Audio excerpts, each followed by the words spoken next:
여러분 혹시 진품명품이라는 TV 프로그램을 보셨습니까? 지금도 하는지는 제가 잘 모르겠어요. 제가 예전에 본 기억이 있습니다. 그래서 이 프로그램을 보는 시청자들은 집안에 있는 크고 작은 여러 가지 골동품을 가지고 와서 그 전문가에게 이 골동품이 진품인지 또는 가품인지 알아보기를 원해서 많은 사람들이 관심을 갖지 않습니까? 여러분, 이 골동품이라는 것은 일반 사람들이 볼 때는 가품이 진품 같고 진품이 가품 같습니다. 만일 가품을 많은 돈을 주고 구입했다면 얼마나 속이 상하겠습니까? 이 골동품도 우리가 식별을 잘 해야 되겠지만 그것보다 더 중요한 내 영혼의 구원이 제대로 된 구원을 받았는가? 나는 죽으면 천국에 갈 수 있는가? 살아있는 동안에 점검할 수 있는 기회에 점검을 확실히 하는 것이 지혜로운 사람이고, 영원한 복을 받느냐 아니면 영원히 꺼지지 않는 불못에 떨어져서 영원한 형벌을 받을 것인지 지금 내 구원을 점검해 보아야 한다는 것은 너무너무도 중요한 문제다라고 생각이 됩니다. 그래서 오늘 이 말씀을 통해 우리 교회 성도 여러분들 구원받았다면 나는 과연 구원받은 사람답게 살고 있는가? 다시 한번 말씀을 통해 도전받고, 구원받지 못하신 분들은 오늘 제가 드리는 말씀을 들으시고 나는 이래서 구원받지 못했구나, 그렇다면 내가 예수님을 영접하고 구원받아야지 하는 결단과 그 감동이 우리 하나님, 성령 하나님의 주시는 감동으로 마음속에 그렇게 결단하시고 예수님 앞에 나오셔서 구원받으시기를 바랍니다. 제가 누누이 말씀드리지만 저는 설교를 쉽게 하려고 그럽니다. 가급적 쉽게. 근데 지난주에도 제가 말씀을 드릴 때 이해를 잘 못했다고 하시는 분이 계시는데 정말로 여러분 이해를 잘 하실 수 있기를 최선을 다하겠습니다. 여러분, 고린도후서, 오늘 읽은 본문이 고린도후서지 않습니까? 고린도후서 1장 1절을 보시면 피지 않으셔도 되겠습니다. 1장 1절을 보면 바울 사도는 이 고린도에 있는 항구 도시였던 고린도에 있는 교회 성도들에게 편지를 보내는데 그 편지에 무엇이라고 쓰고 있냐면 성도들에게 편지한다라고 이야기합니다. 그 말인즉슨 이 편지를 받아들이는 대부분의 수신자들은 이미 구원받았기 때문에 성도, 거룩한 무리, 세인트가 되었다는 의미입니다. 그러니까 이 편지의 수신자들은 대부분은 구원받은 사람들이라는 것을 알 수 있다는 것입니다. 그런데 오늘 읽은 이 13장, 여기에 본문의 말씀을 보면 너희가 진짜로 구원받았는지, 너희가 그리스도 안에 있는지 너희 자신들을 확증해 보아라, 입증해 보아라. 너희의 구원이 진짜인지 가짜인지 스스로 점검해 보아라. 그렇지 않으면 너희는 그리스도 안에 있는 자가 아니요 너희는 버림받은 자다라고 바울 사도가 경고의 말씀을 주고 있습니다. 그래서 오늘 저와 여러분은 내가 구원받은 사람인지 내적인 증거, 외적인 증거 5가지, 10가지를 살펴보면서 나는 진짜 구원받은 그리스도인인가? 아니면 나는 그냥 교회만 왔다 갔다 하면서 종교적인 소위 말하는 크리스찬인가? 점검해 보는 이 아침 시간이 되시기 바랍니다. 자, 그러면 첫 번째로 구원의 내적인 증거를 말씀드리겠습니다. 내적인 증거. 우리 마음속에 구원받은 사람이라면 5가지가 분명히 있어야 된다. 첫 번째는 내 마음속에 그리스도께서 거하심을 믿고 확신해야 됩니다. 여러분, 거듭난 그리스도인이 마음속에 주님께서 거하신다는 것을 다른 말로 하면 성령께서 우리의 마음속에 거주하신다, 내주하신다, indwell, 우리 속에 계신다는 것입니다. 내주하신다. 여러분, 우리 예수님은 부활하셔서 지금 하나님 보좌에 계십니다. 하나님 보좌 우편에 계십니다. 그분이 문자적으로 어떻게 우리 마음속에 들어와 계시겠습니까? 그것은 불가능하지 않습니까? 자, 그런데 성경은 말씀하시기를 그리스도가 너희 안에 있다. 이 의미는 믿음의 의미로 표현한 것이기도 하지만 성령께서, 그분의 영, 하나님의 영 또는 그리스도의 영께서 자신이 죄인됨을 인정하고 회개하고 예수님을 영접한 성도 또는 그리스도인들 마음속에는 하나님의 성령께서 들어가 계신다라고 성경은 말합니다. 그래서 오늘 본문을 한번 보시기 바랍니다. 자, 13장의 5절을 보시면 너희가 믿음 안에 있는지 잘 보십시오. 믿음 안에 있다는 의미는 그리스도 안에 있다. 그리스도 안에 있다는 말은 구원받은 사람이다. 다른 말로 하면 성령께서 그 거듭난 성도의 마음속 안에 들어가 계신다는 것입니다. 문자적입니다. 내 생각이 아닙니다. 내 느낌이 아닙니다. 이것은 문자적으로 하나님의 거룩하신 영께서 구원받은 성도의 마음속에 들어가 계신다는 사실입니다. 그래서 로마서 8장 9절에 이렇게 말씀합니다.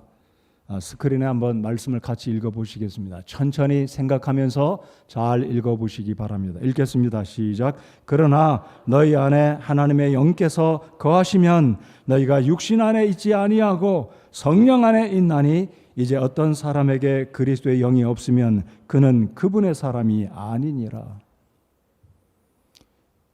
여러분, 자기 아내를 가리켜서 우리 집사람이다 말하지 않습니까? 나의 배우자다라고 말하지 않습니까? 동일합니다. 예수님의 사람, 구원받은 사람을 가리켜서 여기 성경에 방금 읽은 그 구절에 어떤 사람에게 그리스도의 영, 즉 성령님이 없으면 그는 그분의 사람이 아니니라. 여러분, 영어로 크리스찬이란 말은 뭔가요? 끝에 TIAN이란 말은 예수님께 속했다, belonging 했다. 예수님께 속한 사람이라서 그리스도인이다라는 뜻입니다. 문자 그대로 쉬운 뜻입니다. 그리스도인, 크리스찬, 예수님께 속한 사람, 성도, 예수님의 제자들, 하나님의 백성들이라는 뜻이 크리스찬, 성도, 죄 용서받고 깨끗함을 입었다는 뜻은 세인트, 성도란 뜻이라면 성도와 똑같은 그리스도인이란 말은 예수님께 속한 사람이라는 것입니다. 여러분, 예수님의 그 성령께서 여러분 마음속에 내주하심을 믿으십니까? 이것은 느낄 수 있어요. 때때로 성령께서 내가 죄를 지으면 나를 찌릅니다. 내 양심에 가책을 주고 부끄럽게 하고 하나님 앞에 기쁨을 상실하게 하는 그 근거는 내 속에 거룩하신 하나님의 성령이 계시기 때문에, 성령은 죄를 멀리하고 죄를 미워하시기 때문에 하나님의 백성된 내가 죄를 지으면 내 속에 성령께서 괴로워하시고 슬퍼하시고 탄식하시고 우리 양심의 죄를 지적해서 깨닫게 해주시기 때문에 구원받은 사람은 성령이 내주하심을 느낄 수밖에 없습니다. 여러분, 다시 한번 여러분을 진단해 보십시오. 내 속에 하나님의 영이신 성령께서 거하시는가? 두 번째, 구원받은 사람이 내적으로 우리 스스로를 점검해 볼 수 있는 것은 하나님을 기뻐하는가? 하나님을 기뻐하는가? 여러분, 하나님 기뻐하시는 분은 아멘해 보시기 바랍니다. 여러분, 정말 하나님 기뻐하십니까? 왜 두 번째는 아멘이 다 사라지셨나요? 우리 정말 하나님 기쁘시지 않으시나요? 나를 사랑하신 우리 아버지 하나님, 나를 구원해 주시고 나를 지켜 주시고 나의 필요를 공급해 주신 그 하나님 얼마나 기쁩니까? 그래서 구원받은 사람에게 있어서 불신자와 그리스도인을 구분하는 가장 큰 특징이 있다면 저는 그것이 하나님을 향한 사랑이고 기쁨이다라고 생각합니다. 여러분, 불신자는 돈과 세상을 기뻐한다면 구원받은 그리스도인은 하나님을 가장 기뻐하는 사람들이 되어야 하고 그렇다라고 저는 믿습니다. 하나님을 기뻐할 수밖에 없습니다. 나를 사랑하시는 나의 아버지, 나를 지키시고 내가 죽으면 천국으로 인도하시는 나의 주, 나의 하나님, 기뻐할 수밖에 없다는 것입니다. 그래서 우리가 나를 위해서 십자가에 달리신 그 주님의 십자가를 생각하면 얼마나 기쁘고 감사한지, 나같이 죽어 마땅한 죄인을 구원하시기 위해서 이 땅에 내려오셔서 죽으시고 희생당하시고 사흘 만에 무덤에서 부활하신 그 나의 주님을 생각하면 얼마나 기쁘고 감사한지. 그럼에도 불구하고 우리가 구원받아서 하나님의 백성이 됐지만 여전히 우리의 삶의 때때로 살아가다 보면 몸도 아프고 사업도 안 되고 경제적으로도 어렵고 이런저런 고난과 환난과 어려운 일들이 찾아오는 것은 여전히 사실입니다. 그럴지라도 고난 가운데 어려움 가운데 있을지라도 그래도 나는 죽으면 천국 갈 수 있다니 놀라운 소식, 이 놀라운 소명, 이 놀라운 이 약속의 말씀을 생각하면 얼마나 하나님이 감사하고 기쁘고 고마운지 모를 것입니다. 바로 이것이 구원받은 성도들의 마음속에 있는 내적인 증거다라는 것입니다. 여러분, 다시 한번 생각해 보십시오. 내가 그리스도인이 된 것 자체, 내가 예수님을 영접하고 구원받은 후에 갑자기 백만장자가 되거나 직장에서 일약 승진을 하거나 놀라운 일들이 벌어지지 않았지만, 아니 오히려 예수님 믿고 나서 오히려 어떤 부분은 더 어려운 일이 생길 수도 있지만, 그래도 내가 생각하고 감사할 수 있는 것은 내가 구원받고 그분의 아들, 딸이 되어서 천국에 갈 수 있다는 이 사실을 생각하면 얼마나 감사한지 모릅니다라는 생각이 있으신가요? 이게 구원받은 내적인 증거다라는 겁니다. 제가 다시 한번 여러분께 여쭤보겠습니다. 한 분 한 분 이름을 부르면서 눈을 마주치면서 아이 컨택을 하면서 이렇게 질문을 드리고 싶지만, 그렇게 할 수 없지만 여러분 한번 대답해 보십시오. 나는 진짜 구원받은 것, 하나님으로 인해서 기뻐하며 살고 있는가? 정말 그렇습니까? 이게 우리가 구원받은 사람의 내적인 두 번째 증거다라고 저는 생각합니다. 세 번째, 구원받은 사람의 내적인 증거는 내가 죄 용서받았다, 나는 죄로부터 완전 자유하다, 이런 확신이 있어야 이것이 구원받은 사람의 내적인 증거다라고 저는 믿습니다. 이것이 오늘 주님께서 말씀하시는 너는 내가 그리스도 안에 있는지 내가 구원받았는지 스스로를 입증해 보아라라는 입증의 세 번째 요소. 내 모든 죄가 이전에는 이런 죄 저런 죄 수도 없이 많았지만 예수 그리스도의 피가 온전히 나를 씻겨주시고 깨끗게 해주셨고 주님 안에 있기 때문에 나는 하나님과 화목하게 되었고 화평을 누리고 다시는 정죄가 없다는 이 확신, 죄로부터의 그 부끄러움, 억누름, 불안함, 부끄러움, 이 모든 것이 사라지고 이제 주님 안에서 기쁨과 확신이 있다는 사실이 여러분 마음속에 있으신가요?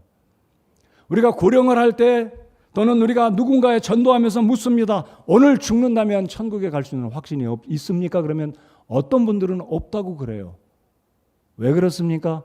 이 문제, 세 번째 문제에 걸리는 거죠. 죄 용서받은 확신이 부재합니다. 죄로부터의 자유함이 없습니다. 여러분 오해하지 마십시오.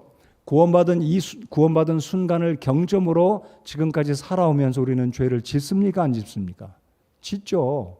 그러나 예수님 안에 있는 자는 과거의 죄, 현재의 죄, 그리고 미래의 지을 죄까지 다 용서해 주시는 것이 하나님의 구원의 은혜이고 복음의 능력인 줄 믿으시기 바랍니다. 그래서 그렇다고 우리가 일부러 죄를 짓지 않아야 되지 않습니까? 그것은 이제 제가 방금 이제 잠시 후에 말씀드릴 것인데, 우리 구원받은 사람들이 내적으로 지녀야 할 확신, 구원을 입증하는 요소 가운데 하나는 내 모든 죄들이 용서받았다. 어떤 죄일지라도 이 의미를 잘 생각하시기 바랍니다. 어떤 죄일지라도 모두 다 우리 예수님의 희생과 예수님의 보혈의 그 죽으심으로 모든 어떤 죄일지라도 살인의 죄든 간음의 죄든 도둑의 죄든 부모 간에 지은 죄이든 어떤 죄일지라도 다 우리 주님께서 단번에 도말해 주신 것이 성경의 약속이기 때문에 우리는 감사해야 하는 것입니다. 죄들의 용서받은 확신과 그렇기 때문에 죄로부터의 자유함, 다시는 두려워하고 뒤로 돌아가서 과거를 생각하고 불안해하고 그럴 필요가 없다는 것입니다. 왜냐하면 그리스도 예수 안에 있는 자에게는 무엇이 없다고 성경이 선포하기 때문입니까? 다시는 무엇이 없다고요? 정죄함이 없나니. No condemnation 그러잖아요. No condemnation. 다시는 그 누구도 우리를 향해서 정죄하지 못한다는 것이 성경의 선포가 아니겠습니까? 자, 그래서 로마서 7장 22절을 보면 바울 사도는 이렇게 말씀합니다. 내가 속사람을 따라 하나님의 법을 즐거워하나니. 이게 무슨 의미입니까? 그리스도 예수 안에 있는 이 법이 우리를 자유케 했기 때문에 그리스도 안에 있는 내 속사람, 내 속에 있는 하나님의 성령의 인도하심을 따라 그리스도 안에 새롭게 된 나, 새 사람을 입은 나 자신이 하나님의 말씀을 기뻐한다. 하나님께 감사한다. 그리스도 안에 누리는 이 자유와 죄 용서의 확신을 가지고 기뻐한다라고 바울 사도는 이야기하고 있습니다. 그렇기 때문에 구원받은 성도는 더 이상 죄를 지을 때 기뻐하며 여유 있게 태연하게 아무렇지도 않게 생각하고 죄를 지을 수는 없다는 것입니다. 우리가 죄로부터 용서받은 확신과 자유가 있다 할지라도 죄를 밥 먹듯이 짓는다면 그 사람의 구원은 반드시 분명히 문제가 있는 것이라고 저는 생각합니다. 여러분, 우리가 죄를 안 지으려고 노력해서 그렇게 노력하고 애쓰고 기도하고 주의 영으로 충만하려고 기도하지만 때때로 죄를 지을 수 있는 것은 사실이지만 죄를 일부러 지으려고 태연하게 죄를 짓고서도 하나님 앞에 전혀 부끄러워하지도 않는다면 그 사람의 구원은 온전하지 않다. 왜냐하면 성령님의 내주하심과 죄를 지은 것과 반드시 모순이 되고 충돌이 되고 성령님이 괴로워하시기 때문에 우리가 죄를 짓고서 절대로 마음이 평안하거나 태연하거나 아무렇지도 않게 계속해서 의도적으로 죄를 짓고 있다면 그 사람은 구원받지 못한 사람일 가능성이 아주 높은 것입니다. 그러므로 우리가 죄에 용서받은 확신도 있고 죄로부터의 자유함은 있지만 구원받은 사람은 이제 죄를 지으면 하나님께 즉시로 자백하고 죄의 용서하심을 구하면서 죄를 멀리하고 죄를 물리치고 죄와 싸워 승리하는 삶을 살아가는 것이 우리의 내적인 증거와 밖으로 나타나야 하는 죄와 연관된 열매다라는 것을 기억하시기 바랍니다. 네 번째, 구원받은 사람은 당연히 성령님이 계시기 때문에 성령님의 인도하심이 절대적으로 있어야 합니다. 여러분, 내가 하나님의 성령의 인도함을 받고 있는지 점검해 보십시오. 스스로 점검해 보시고 자주 점검해 보십시오. 예배를 나가기가 싫어진다. 이거 성령 하나님이 나를 인도하시는가? 아니, 내 속에 성령님이 도대체 계시기나 한 건가? 점검해 보시기 바랍니다. 교회를 향해서 대적하려는 생각, 하나님이 기뻐하시는 것을 기뻐하지 않으려는 내 의도와 생각이 내 속에 있다면 이거 진짜 내 속에 성령님이 나를 인도하시는 건가 생각해 보셔야 한다는 것입니다. 물론 구원받은 하나님의 백성들도 때때로는 사탄이, 타락한 영이, 악한 영이 우리를 인도하고 미혹할 수는 있습니다. 분별해야 되겠죠. 그래서 우리는 시시때때로 하나님의 성령으로 충만하고 말씀이 우리 삶의 기준이 되어서 그 말씀을 따라 살아가야 하는 것입니다. 나를 유혹하는 잘못된 생각들, 어떤 행동들, 시도들, 이 세상의 유혹, 유행들, 이 세상의 관점들이 내 믿음의 생각 속에, 나의 신앙의 속에 들어온다면 이것이 과연 성령님의 인도하심인가? 이것이 과연 성령님의 뜻인가라고 분별할 수 있는 믿음의 지혜를 위해서 기도하고 점검해 볼 필요가 있다는 것입니다. 여러분, 하나님의 영의 인도함을 받는 자들이 하나님의 자녀다라고 성경은 말씀합니다.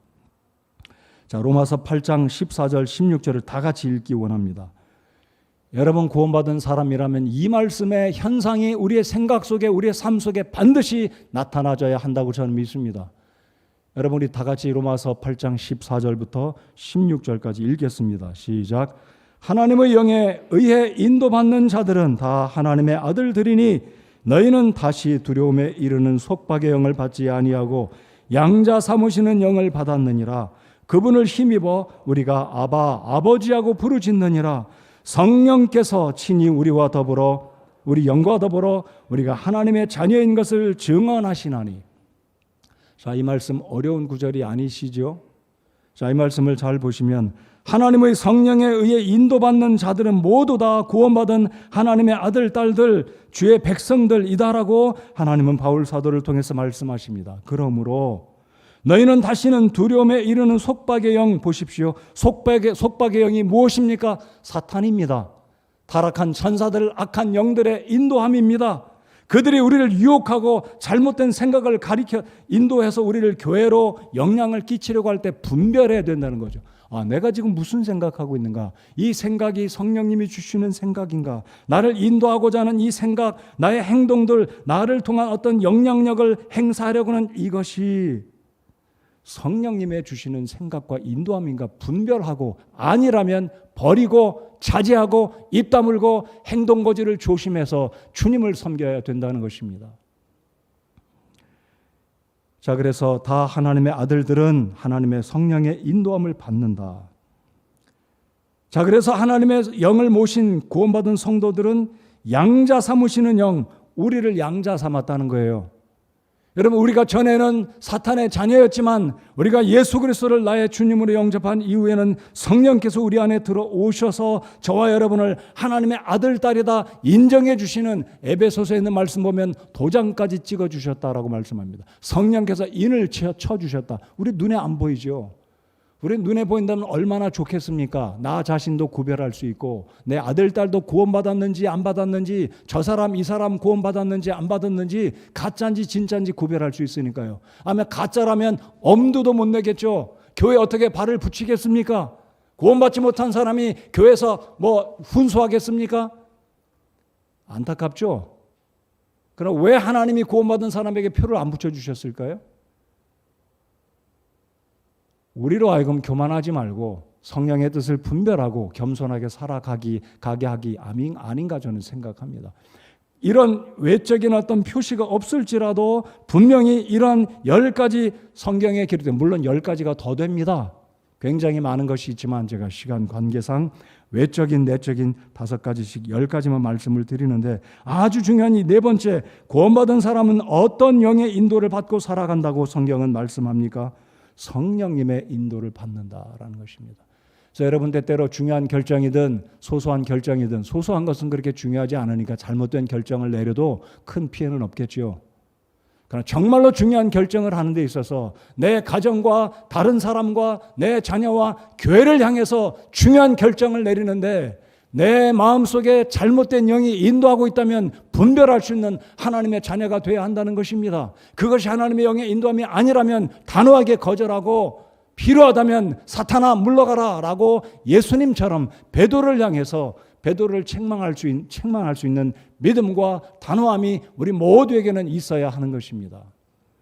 우리가 자칫 잘못하면 성령 하나님의 인도하심을 저버리고 오히려 악한 영의 생각과 세상의 생각과 잘못된 타락한 영이 우리를 인도할 때 혹시라도 그것을 받아들이게 되면 내가 피해를 입고 우리의 가족이 피해를 입고 우리 교회가 피해를 입을 수 있다는 사실을 여러분 꼭 기억하십시오. 어떤 결정을 하든지 그 결정이 하나님의 성령의 인도하심인지 아니면 내 육신의 생각인지 아니면 악한 영의 인도함인지 결정은 우리가 해야 되는데 그 결과는 하나님 앞에 우리가 책임을 묻게 될 것입니다. 이 말씀을 정말로 신중하게 생각하십시오. 어떤 결정이든지 가정에서든지 교회에서든지 사업에서든지 어떤 중요한 결정을 할 때는 하나님께 기도하시고 하나님 성령께서 말씀을 통해 저를 인도해 주십시오라고 기도하고 중요한 결정일수록 이것이 하나님의 성령의 음성인지 기도하고 주님의 뜻을 구할 때 말씀의 진리의 뜻에 비추어 보았을 때 하나님 말씀과 같다면 그것은 하나님의 성령의 뜻인 줄 믿습니다. 여러분 절대로 하나님의 성령의 뜻과 진리의 말씀이 충돌되지 않음을 믿습니다. 여러분 그렇게 믿으십니까? 이것이 구원받은 성도들이 하나님의 성령에 의해 인도함을 받는다. 그래서 하나님의 성령을 모신 사람들은 우리의 삶 가운데 갈라디아서 5장에서 말씀하시는 성령이 주시는 열매를 맺고 살아갑니다. 그 열매가 무엇인가요? 사랑과 기쁨과 화평과 오래 참음 등 9가지 열매를 맺고 살아갈 것입니다.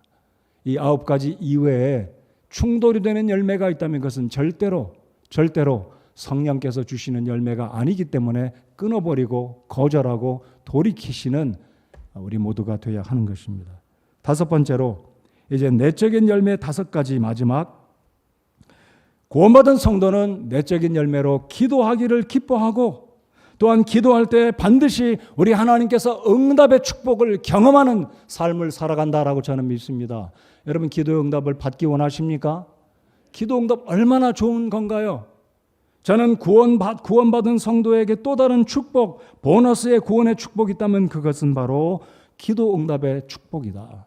기도할 수 있는 특권이 있고 또 기도 드릴 때 우리 하나님께서 어떤 기도든지 우리 주님께서 우리 기도를 응답해 주시는 이것이야말로 놀라운 축복이다. 구원받은 사람이 누릴 수 있는 특권이다라고 생각합니다. 히브리서 4장 16절을 우리 같이 한번 읽어보시겠습니다. 히브리서 4장 16절입니다. 여기에 없으면 성경을 열어주시기 바랍니다. 신약성경 히브리서 4장 16절입니다.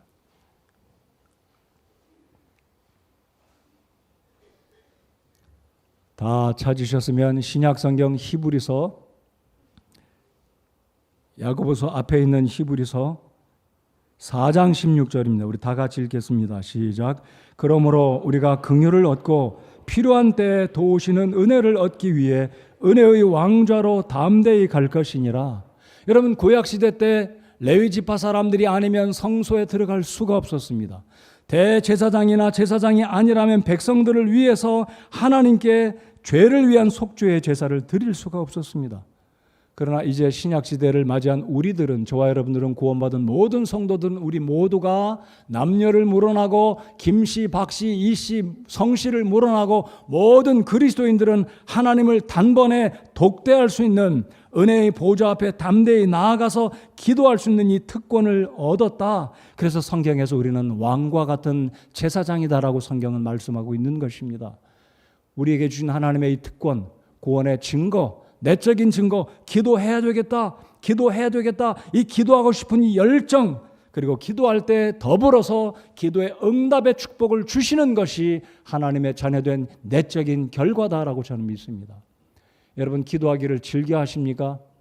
여러분, 솔직히 말씀드려 볼까요? 기도는 노동 이상의 힘든 일입니다. 정말 기도는 힘든 일입니다. 설교하는 일도 쉬운 일이 아니지만 기도하는 일 정말 쉽지 않은 일입니다. 남을 위해서 기도한다는 것 정말 쉽지 않은 일입니다. 그러나 기도는 우리의 특권이자 축복이고, 기도의 응답의 결과는 더 달콤한 하나님이 주신 놀라운 축복인 줄 믿으시면 아멘 해보실까요? 정말 기도는 우리 구원받은 사람이 기도하고 싶은 이 마음, 기도할 때 응답을 받는 이 축복, 이 특권, 이것은 하나님이 구원받은 성도들에게 주시는 내적인 열매이자 응답은 외적인 열매로 나타나는 구원의 결과다. 구원의 바로미터가 되는 게 기도 응답이다라고 저는 생각을 합니다. 자, 이제 5가지 이외에도 많이 있지만 거기까지만 말씀을 드리고요. 이제 구원의 외적인 증거, 내가 구원받은 사람이라면 외적으로 내 삶 가운데 어떤 열매가 있어야 하는지 살펴보겠습니다. 여러분, 구원의 외적인 증거는 우리 삶의 여러 가지 행실들로, 여러 가지 모습으로 나타나집니다. 주보에 제가 적어두었지만 첫 번째는 예배를 사랑하고 귀중히 여기는 이 마음가짐, 이러한 태도. 예배가 짐일 수 있어요. 예배가 때때로 부담이 될 수 있습니다. 왜냐하면 우리가 사람이니까. 우리 속에는 아직도 옛 성품이 남아있기 때문에 때때로 피곤하면 집에서 쉬고 싶은 것이 우리의 본성입니다. 죄성입니다. 그럼에도 불구하고 구원받은 성도라면 외적으로 나타난 열매 가운데 첫 번째는 예배를 사랑하고 귀중히 여기는 이 태도가 있어야 된다라고 저는 믿습니다. 예배는 보는 것이 아닙니다. 예배당에 오셔서 두리번거리지 마시고, 제가 수도 없이 이야기합니다. 예배는 보는 게 아니라 뭐라고요? 아멘. 제가 예배는 드리는 겁니다. 여러분이 이제 화답해 주십시오. 예배는 드리는 것입니다. 예배는 보는 게 아니라 드리는 겁니다. 예배 보지 마십시오. 예배는 드리는 겁니다. 누구에게요? 목사에게요? 옆 사람에게요? 아닙니다. 교사들에게요? 아닙니다. 우리 하나님께 드리는 것입니다. 우리 주님께 드리는 것입니다. 당연하게 받으실, 영광 받으실 자격이 충분히 있으신, 저와 여러분을 위해서 죽임당하시고 부활하신 우리의 주님께 드리는 것이 우리가 드려야 할 구원받은 사람의 예배인 것입니다. 이것이 없으면 구원받은 사람이 아니에요. 예배를 드릴 때 그냥 건성으로 온다든지 습관적으로 온다든지, 그러면 구원을 점검해 보십시오. 내가 진짜 구원받은 사람인가? 말로만 구원받았다 말하지 말고 정말로 내가 구원받은 사람이라면 내 심령이 살아계신 그분을 존중하고 기뻐하고 감사해서 몸가짐을 조심스럽게 하고 마음가짐도 조심스럽게 하고 정성을 다해서 예배를 드리는 이 마음가짐과 태도가 우리의 외적으로 나타나는 구원의 결과, 확증의 한 가지 방법이라는 사실입니다.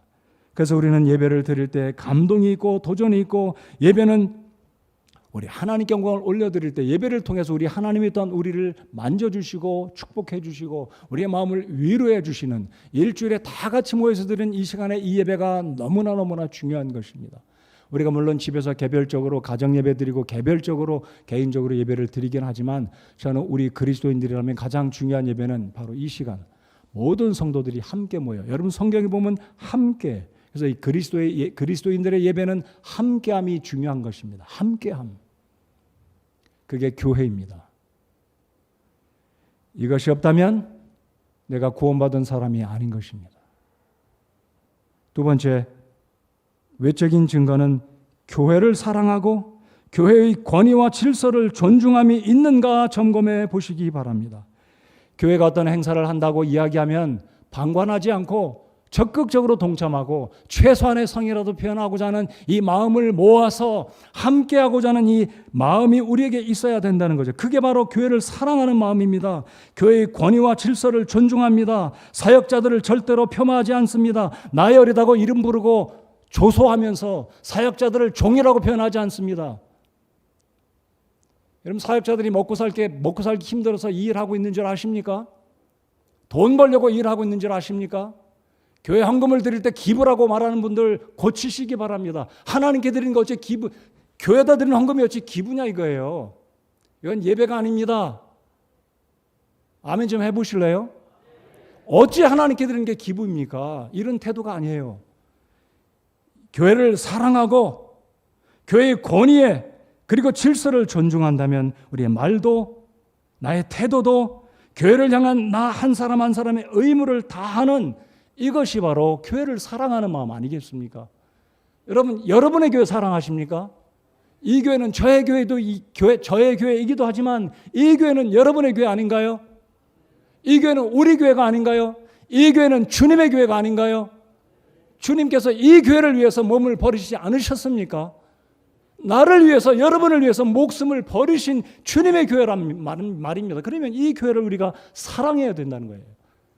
그게 바로 구원받은 사람의 책임이자 의무이자 특권이라고 생각합니다.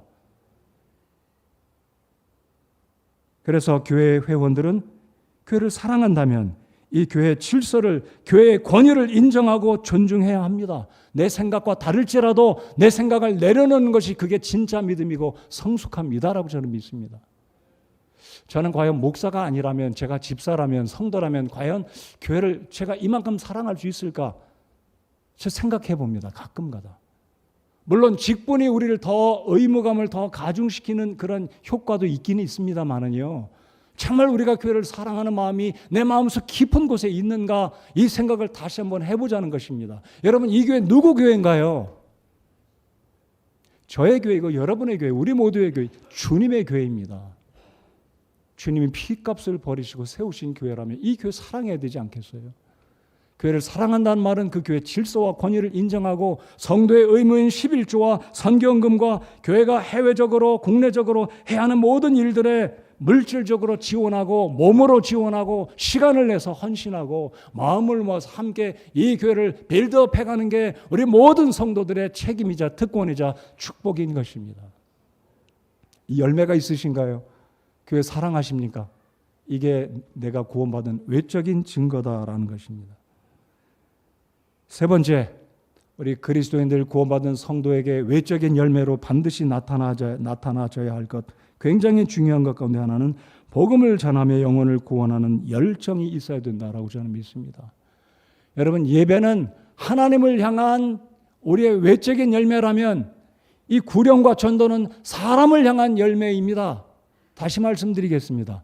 구원받은 성도에게 있어서 외적인 열매가 예배라면 그 예배는 하나님을 향한 외적인 열매라면 이 구령과 복음 전도는 사람을 향한 외적인 우리 그리스도인들의 열매가 돼야 한다는 것입니다. 여러분, 복음을 전하고 영혼들을 살려내는 그 일에 최선을 다하시는 구원의 열매를 맺으시는 우리에게 모든 성도들이 돼야 할 것입니다. 여러분, 잠언 11장 30절에 보면 의로운 자의 열매는 생명나무니 혼들을 얻는 자는 지혜로우니라 라고 말씀을 하십니다. 의로운 자의 열매, 누가 의로운 자인가요? 구원받은 자입니다. 여러분, 구원받은 자이시라고 믿으시잖아요. 그럼 우리 구원받은 성도의 열매는 하나님을 향해서는 예배라면 사람을 향해서 우리가 외적인 열매를 맺어야 될 것은 반드시 복음을 증거하는, 전도하는, 구령하는 열매를 우리가 반드시 맺는 것이 구원받은 사람의 외적인 열매라는 것입니다. 여러분, 좋은 나무는 좋은 열매를 맺게 되어 있습니다. 나쁜 열매는 절대로 좋은 열매를 맺을 수가 없어요.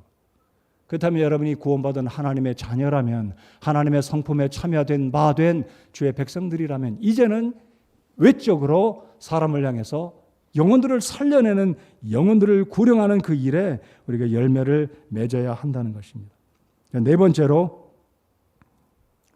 이것은 좀 더 실제적인 문제가 아닌가 생각합니다. 네 번째, 구원받기 이전에 언어와 행실로부터 변화하여서 성숙한 삶을 추구하는 것이 구원받은 성도의 외적인 열매다라고 말씀을 드리고 싶습니다. 구원받기 이전에 언어들 그 표현들 아주 거칠고 난폭하고 절제되지 아니한 거친 표현들, 저도 말 실수가 얼마나 많은지, 목사로서 이 말 실수가 얼마나 많은지, 하고 나면 실수하고 하고 나면 제 아내가 저를 리마인드 시켜주고 생각해보면 왜 내가 그런 말을 했을까? 이 좋은 말을 두고 왜 이 말을 했을까? 언어 선택을 왜 그 모습으로 했을까? 여러분, 구원받은 사람은 다른 사람의 마음도 생각해서 구원받기 이전에는 거칠고 난폭하고 예의도 없는 자기 주관적인 생각으로 말하고 주장했던 이 사람들이 구원받고 난 이후에는 언어도 절제되고 정말 고상하고 품위가 있고 인격적인 표현으로 행실도 바뀌어져서 성숙한 삶을 추구하는 것이 우리 그리스도인들의 외적인 열매가 되는 것입니다. 삶의 목적이 자기 중심에서부터 이제는 하나님 중심에서부터 이제는 하나님 중심과 말씀 중심으로 바뀌어 갑니다. 그 중에 하나가 바로 언어의 표현입니다. 절대로 우리 집사님들, 성도님들, 구원받은 사람답게 절제된 언어, 상대방을 배려하는 언어, 품위 있는 그리스도인들의 언어를 사용할 수 있는 저와 여러분 모두가 되시기를 정말로 우리 조심하고 또 조심해야 할 것입니다. 성경적인 가치관으로 생각하고 성령께서 주시는 그런 열매들이 에베소서 4장에서 6장까지 말씀하시는 우리 외적인 삶에 있어야 하는 모습들로 열매 맺고 살아가는 것이 바로 우리 구원받은 사람들이 외적으로 맺어야 할 열매들이다라는 것입니다. 다섯 번째, 끝으로 이제 구원받은 성도가 외적으로, 외면적으로, 행실적으로 맺어야 될 열매는 비진리와 함께하지 않는다. 물론 이 다섯 가지 이외에도 굉장히 많이 있습니다. 오늘은 제가 이 다섯 가지로 여러분과 함께 나누기를 원합니다. 우리가 구원받기 이전에는 자신의 유익과 명예를 구하면서 이기적으로 살아왔다면 이제 구원받은 이후에는 나의 중심, 이기적인 생각을 탈피해서 하나님을 생각하고 하나님의 영광과 교회의 유익과 성도들의 유익을 생각하고 나아가서 다른 사람을 배려할 줄 아는 이러한 열매가 우리에게 있을 때 우리의 행실을 통해 하나님 영광 받으시지만 바로 비진리와 함께하지 않는다는 이 의미를 우리 마음속에 생각하면서 비진리가 아닌 진리와 함께하는 하나님의 말씀에 함께 부합하는 삶을 살아가는 것이 우리 구원받은 성도가 외적으로 열매를 맺어야 하는 것이다라고 믿습니다. 고린도후서 6장 14절로 16절 우리 성도 여러분들이 잘 아시는 말씀이라고 생각합니다. 제가 읽어보겠습니다. 너희는 믿지 않는 자들과 더불어 공평하지 않게 멍에를 같이 매지 말라. 의가 불의와 무슨 사귐을 갖겠느냐? 빛이 어둠과 무슨 친교를 나누겠느냐? 그리스도가 벨리알과 무슨 일치를 보겠느냐? 혹은 믿는 자가 믿지 않는 자와 무슨 몫을 나누겠느냐? 하나님의 성전이 우상들과 무슨 조화를 이루겠느냐? 너희는 살아계신 하나님의 성전이니라. 자, 오늘 13장 8절을 한번 보시기 바랍니다. 고린도 후서 오늘 본문 말씀 13장 8절을 보시면 우리는 진리를 대적하는 어떤 일도 할 수 없고, 자, 여기서 말하는 우리라는 의미는 구원받은 백성들, 하나님의 성도들을 의미합니다. 우리는 진리를 대적하는 어떤 일도 할 수 없고 오직 진리를 위해서만 할 수 있노라. 여러분, 바울 사도가 이 고린도서 3장 5절 6절에 너희가 그리스도 안에 있는지 너희 구원을 입증하라고 말한 의미는 무엇입니까? 아까 말씀드렸듯이 고린도후서 1장 1절에 분명히 이 고린도후서 서신자, 수신자들은 구원받은 백성들입니다. 근데 왜 바울 사도는 너희가 그리스도 안에 있는지 너희 구원을 입증하라고 이야기했겠습니까? 그 의미는 고린도 교회 안에는 구원받지 아니한 사탄의 자녀들이 들어있다는 것입니다. 제가 이런 말을 하기가 정말 조심스럽습니다. 우리 교회 안에 구원받지 않은 분들이 계시다면 그분은 하나님의 자녀가 아닙니다. 하나님의 자녀가 아니라는 의미는 무엇인가요? 사탄의 자녀입니다. 맞습니까? 맞습니까? 그렇다면 내가 혹시 하나님의 자녀가 아니라 사탄의 자녀인가라고 점검해 봐야 한다는 거예요. 저는 이 시간에 어느 특정한 사람을 지목해서 말하는 게 아닙니다. 오해하지 않기 바랍니다. 제 마음은, 저의 패션은 아직까지 예수님을 영접하지 않은 분이 혹시 계시다면 그분이 이런 말씀을 들으시고 도전받고 내가 하나님께 속한 자녀가 아니라면, 반대로 나는 그러면 사탄에게 속한 사람이라면 내가 구원받아야 되겠구나, 이런 일깨움을 드리기 위해서, 일러드리기 위해서 지금 말씀을 드리는 것입니다. 둘 중에 하나예요. 중립지대는 없습니다. 여러분, 불교는 회색이 그 불교를 상징한다라고 생각하지 않습니까? 여러분, 회색지대, 중립지대는 없어요. 하나님께 속하든지 아니면 사탄에게 속하든지 중립지대는 없어요. 내가 구원받았다면 하나님의 백성이고, 반대로 내가 구원받지 않았다는 의미는 내가 지금 사탄의 자녀라는 사실입니다. 여러분, 구원받지 않으신 분들, 이분들 이 부분을 명확하게, 분명하게 정신 차리시고 점검해 보시기 바랍니다. 내가 구원받지 않은 사람이라면 나는 사탄의 자녀라는 거예요. 내가 빛의 자녀가 아니라면 나는 지금 어둠의 자녀라는 것입니다. 내가 의의 자녀가 아니라면 나는 죄의 자녀라는 것입니다. 사망의 자녀, 진노의 자녀라는 것입니다. 입을 벌려서 인정 안 하셔도 괜찮지만 마음속으로는 인지하시기 바랍니다. 저는 여러분들 구원받기 바라서 잔혹하게 말씀드리는지 모르겠습니다. 직설적으로 지금 말씀을 드립니다. 여러분이 구원받지 않으셨다면 여러분은 사탄의 자녀입니다. 그러나 지금이라도 죄를 인정하고 회개하고 예수 그리스도를 나의 주님으로 마음속에 모시기만 하면 단번에 운명이 바뀌어서 하나님의 자녀가 될 수 있음을 믿습니다. 우리 모두가 그렇게 구원받지 않았습니까? 우리가 1년 있다 구원받았습니까? 10년 지나서 구원받았습니까? 아니지 않습니까? 우리가 노력해서 구원받았습니까? 착한 일 많이 해서 구원받았습니까? 돈 많이 들여서 구원받았습니까? 아니었습니다. 믿으십니까?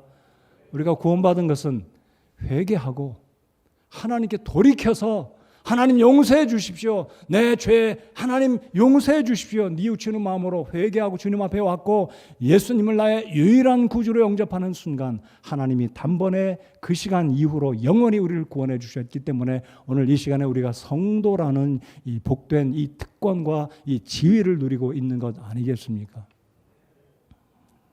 자, 그래서 우리 구원받은 성도는 비진리와 함께 할 수가 없다는 사실 꼭 기억하십시오. 우리는 진리를 대적하는 어떤 일도 할 수 없고 오직 진리를 위해서만 할 수 있다는 바울 사도가 지금 고백하는 이 고백의 말씀, 우리는 진리를 대적하는 어떤 일도 할 수 없다라는 이 고백을 구원받은 성도라면 기억하시고 마음속에 담으시기 바랍니다. 성서 침례교 다니시는 성도 여러분, 우리는 비진리와 타협할 수 없습니다. 하나님의 구원받은 성도들은 성령의 인도함을 받고 거짓 영의 인도함을 받지 말아야 된다는 사실을 오늘 말씀을 통해서 다시 한번 우리 마음속에 기억하고 유념하시기를 바랍니다. 자, 마태복음 7장을 열어주시기 바랍니다. 마태복음 7장을 보시면 16절에서 20절에 우리 예수님께서 이런 말씀을 하십니다. 제가 1976년 구원받게 된 말씀이 이 구절입니다. 저는 이 구절을 통해 제가 죄인이라는 사실을 알고 눈물로 하나님께 죄송해서 어쩔 줄 몰라 괴로워하다가 결국 회개하면서 예수님을 저의 마음속에 주님으로 영접할 때 요한복음 3장 16절, 로마서 10장 10절, 로마서 10장 13절을 근거해서 예수님을 나의 주님으로 영접하고 구원을 받았습니다. 자, 이 말씀을 우리 다 같이 한번 읽어보겠습니다. 너희가부터 시작. 너희가 그들의 열매로 그들을 알리니 사람들이 가시나무에서 포도를 또는 엉겅퀴에서 무화과를 거두겠느냐. 이와 같이 좋은 나무마다 좋은 열매를 맺고 변질된 나무는 나쁜 열매를 맺나니 좋은 나무가 나쁜 열매를 맺지 못하고 또 변질된 나무가 좋은 열매를 맺지 못하느니라. 좋은 열매를 맺지 아니하는 나무마다 찍혀 불 속에 던져지나니 그러므로 너희가 그들의 열매로 그들을 알리라. 그들의 열매로 그들을 알리라. 나의 열매로 내가 구원받았는지, 하나님의 자녀인지 사탄의 자녀인지, 죄의 자녀인지 멸망의 자녀인지 의의 자녀인지 영광의 자녀인지 빛의 자녀인지 알 수 있다고 하나님은 말씀하십니다. 어려운 이야기입니까? 여러분, 한글 이해하지 못하시는 분 없으시지 않습니까? 내가 어떤 열매를 맺는가? 그 열매 맺는 그 사람이 멸망의 아들이고 그 열매, 좋은 열매 맺으면 구원받은 하나님의 자녀라는 사실 이해가 안 되시지는 않으시잖아요. 여러분 열매를 점검해 보시기 바랍니다. 여러분 이 말씀을 잘 기억해 보십시오. 잘 들어주시기 바랍니다. 사람이 고생을 경험하거나 위험한 일을 지나면 삶의 생각과 태도가 바뀔 수 있어요. 바뀌어집니다. 마음도 새롭게 합니다. 내가 우리 아내를 사랑해야지, 내가 정말 멋진 가장으로 책임을 다해야지 생각과 태도가 바뀌어질 수 있습니다. 그러나 그 태도의 변화는 근본적인 태도, 근본적인 변화가 아닙니다. 성경이 말하는 삶의 변화와 태도의 바뀜은 거듭나서 죄가 용서받고 하나님의 인정함을, 하나님이 인정하시는 의의 자녀, 하나님의 자녀가 되는 것이 진정한 born again, 거듭남, 중생, 이것이 성경이 말하는 구원이라는 사실입니다. 개과천선하는 것으로 부족합니다. 왜냐하면 개과천선한 사람들이 많이 있기 때문에요. 술 먹던 사람이 술 끊었습니다. 태도가 바뀌었습니다. 구원받았습니까? 술 끊었다고 그 열매가 바뀌어진 것인가요? 물론 말수도 바뀌고 행실도 바뀌어졌겠지요. 그러나 성경이 말하는 핵심 포인트는 내 속에 성령님이 거하시면서 하나님을 기쁘시게 하고 하나님을 사랑하고 예배하기를 즐겨하고 이와 같은 좋은 나무에서 좋은 열매를 맺고 있는가, 이것이 포인트입니다. 일반적인 행실의 변화, 생각의 변화가 아닙니다. 착각하시면 안 됩니다. 여러분 불신자들도 착한 사람 굉장히 많습니다. 저보다 착한 사람 많고요. 저보다 똑바른 사람 많이 있다고 저 인정합니다. 그렇지 않습니까? 저와 여러분보다 똑바로 사는 사람 많지 않아요? 불신자들 가운데요. 인정해야 될 건 인정해야 되지 않습니까? 불신자들이라고 다 흉한 사람이고 못된 놈들인가요? 나쁜 사람들이 아니잖아요. 그러나 하나님의 기준에서 보면 그들의 열매는 여전히 하나님이 기뻐하시는 구원받은 자녀들의 열매가 아니라는 것입니다. 그러니까 단순히 생각과 태도와 삶이 바뀌었다고 해서 그 사람이 거듭났다는 게 아닙니다. 거듭남의 증거는 오늘 말씀드린 내적인 증거와 외적인 증거 10가지 이외에도 성경적인 여러 가지 구원받은 하나님의 백성들의 증거들, 열매들이 있을 때 그 근거를 가지고 내 자신이 구원받았다라고 입증할 수가 있는 것입니다. 그러므로 거듭난 성도는 구원받은 이후에 자신을 사랑하는 자기 중심적인 삶에서 180도 바뀌어져서 하나님을 사랑하는 삶으로, 교회를 사랑하는 삶으로, 지체들을 존중하는 삶으로 하나님께 내 삶을 드리려는 구원의 은혜가 감사해서 그 구원의 은혜가 너무나 감격이 돼서 예배하고 물질을 드리고 시간을 드리고 정성을 다해서 교회를 섬기고 복음을 전하고 영혼들을 구령하려고 하는 이런 열매들이 바로 하나님이 기뻐하시는 의의 열매, 하나님이 기뻐하시는 열매라고 믿습니다. 결론을 맺겠습니다. 그리스도인들의 삶에 맺어야 하는 열매, 이 열매는 구원의 조건이 아닙니다. 잘 기억하십시오. 자, 눈을 뜨시고 우리의 삶 가운데 좋은 열매들은 구원의 조건이 아닙니다. 왜입니까? 구원은 나의 행위로 열매로 구원받는 것이 아니기 때문에 그렇습니다. 이 구원이란 철저하게 절대적으로 100% 온전히 예수 그리스도의 보혈의 은혜로 구원받기 때문입니다. 이 구원이라는 것은 하나님의 선물이기 때문에 내가 이루고 만들고 성취하고 도달하는 것이 아니기 때문에 그렇습니다. 그러나 구원받은 사람은 반드시 내 삶 속에 구원의 열매가 나타나져야 하는 줄을 믿습니다. 이것이 오늘 말씀의 포인트입니다. 열매로 나를 구원하지 못합니다. 그러나 구원받은 사람은 열매로 입증해야 합니다. 열매 없다면 여러분 구원에 다시 두드려 보십시오. 내가 구원받은 사람인가? 내가 구원받은 사람이라면 교회 거침이 되고 있지는 않는가? 하나님의 영광을 가리고 있지는 않는가? 여전히 예수 그리스도의 그 성령의 음성을 거절하고 있지는 않는가? 점검해 보시기 바랍니다. 내가 구원받았다면 어떤 태도와 자세로 하나님을 예배하고 있고 교회를 어떻게 생각하고 있고 나의 이름과 나의 명예를 나타내려고 하고 있는지, 교회를 위한다고 하지만 혹시 나를 내세우려고 하고 있지는 않는지 우리 자신을 점검해 보아야 할 것입니다. 하나님의 영광을 나타내려고 하기보다는 나의 존재를 부각시키려고 한다면 나의 배경과 나의 모든 가진 능력을 자랑하려고 한다면 이것은 구원받은 사람이 맺어야 할 열매가 결코 아닌 것입니다. 여러분, 침례자 요한이 고백한 이 고백을 우리 모두 기억하고 마음속에 담아 이 예배당을 나서시기를 바랍니다. 그분은 반드시 흥하여야 하되 나는 반드시 쇠하여야 하리라. 따라서 해주시면 고맙겠습니다. 그분은 반드시 흥하여야 하되 나는 반드시 쇠하여야 하리라.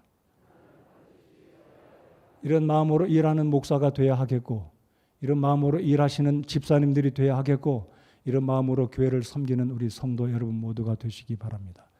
이것이 열매를 맺는 가장 첫 번째 출발선이 되는 겁니다. 내가 아니라 주님이 흥하는, 내가 아니라 교회가, 내가 아니라 하나님이 나타나는, 그래서 우리 모두가 기쁘고 즐겁고 성령 안에서 유쾌한 이런 교회가 되기를 소원합니다. 기도하겠습니다.